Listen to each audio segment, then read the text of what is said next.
Indian സൈന്യം ആശയവിനിമയ സുരക്ഷയ്ക്കായി തദ്ദേശീയമായി വികസിപ്പിച്ച mobile ecosystem Sambhav secure army mobile Bharat version 5G സാങ്കേതിക വിദ്യയിൽ പ്രവർത്തിക്കുന്ന ഈ സംവിധാനം എൻഡ് ടു എൻഡ് സുരക്ഷ ഉറപ്പാക്കുന്നു. ലോകത്തിലെ ആദ്യത്തെ ഡിജിറ്റൽ സർവകലാശാല ജൻജാതീയ ഗൗരവ് വിശ്വവിദ്യാലയ ന്യൂഡൽഹിയിലാണ് ഈ സർവകലാശാല സ്ഥാപിച്ചത്.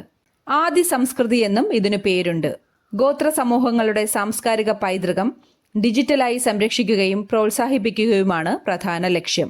കേരള ആരോഗ്യ വകുപ്പിന്റെ 2023-2024 വർഷത്തെ ആർദ്ര കേരളം പുരസ്കാരം നേടിയ മികച്ച ഗ്രാമപഞ്ചായത്ത് വെള്ളിനേഴി, പാലക്കാട്.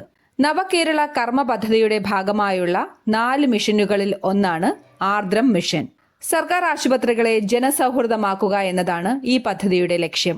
മറ്റു പുരസ്കാരങ്ങൾ ബ്ലോക്ക് പഞ്ചായത്ത് പള്ളുരുത്തി, എറണാകുളം, ജില്ലാ panchayat Idukki, municipality Guruvayur, municipal corporation Thiruvananthapuram.